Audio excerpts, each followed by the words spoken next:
Why this story matters. Stories like this remind us that improvement often comes through small, steady efforts. Quick summary. This story highlights recent developments related to science, showing how constructive action can lead to meaningful results. There's a phrase typically attributed to Greek poet Dinos Christianopoulos that many of us may be familiar with. They tried to bury us. They didn't know we were seeds.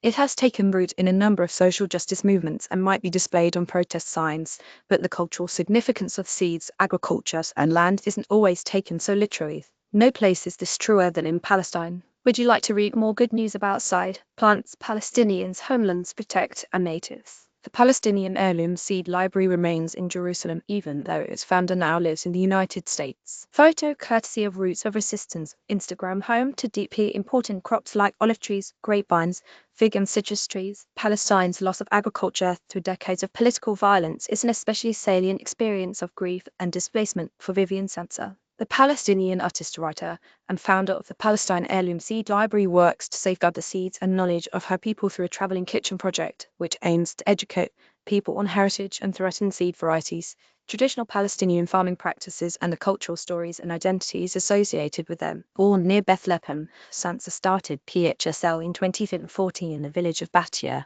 a UNESCO World Heritage Site. While she has since moved to New York as part of the growing Palestinian diaspora, the PHSL remains in Bethlehem, where local farmers can retrieve seeds to plant on their lands, or locals can find a small library of instructional books. Bio and Sensor.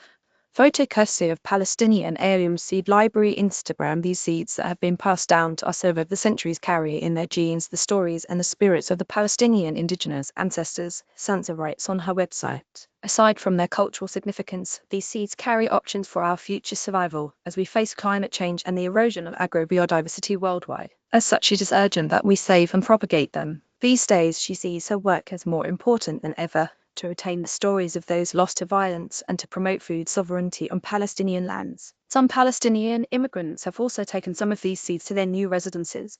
Professor Ryan Baha at Sacramento City College, for instance, has long-necked calls known as yakteen, white cucumbers, and bateri eggplants growing in his home. These ancestral practices cannot bring back the people who have been killed, Baha told Atmos, but they do embody for us that our ancestral heritage in the land is a long and rooted one.